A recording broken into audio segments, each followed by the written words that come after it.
السلام عليكم، بكم قطعة الحلوى؟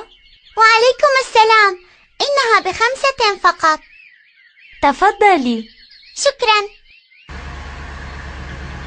لقد وصل أبي، وداعا.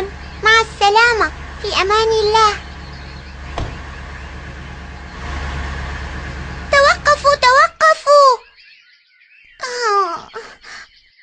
يا إلهي، إنها مليئة بالنقود. أتمنى أن تعود تلك الفتاة قريبا. هل أنت بخير يا أمل؟ نعم يا أمي، لكني لم أستطع أن أجمع ثمن الدواء. لا عليك يا عزيزتي، إن الله لا ينسى أحدا، وسيرزقك غدا، لا تقلقي. يا رب، أمي الصابرة المريضة تحتاج عونك، ساعدها يا رب.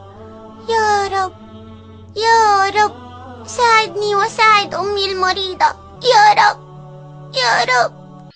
الحمد لله، لقد عادت. بكم الحلوى اليوم؟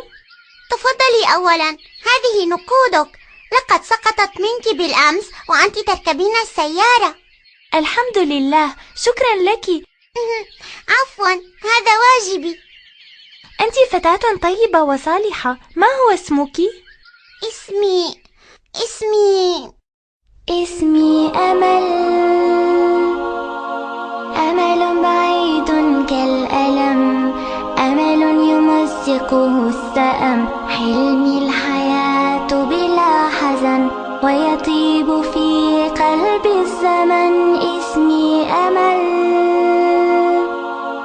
أنا اليتيمة لا أنال من الحياة سوى الهزال، الجوع يسكن بيتنا والفقر يأوي حولنا، وأنا أمل.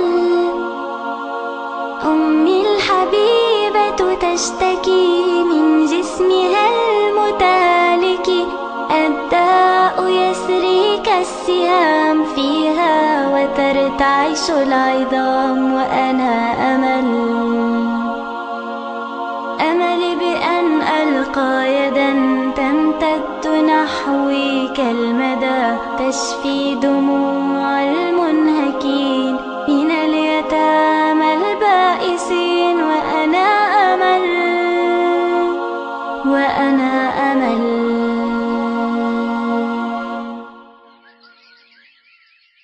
لقد وصل أبي، علي الذهاب يا أمل.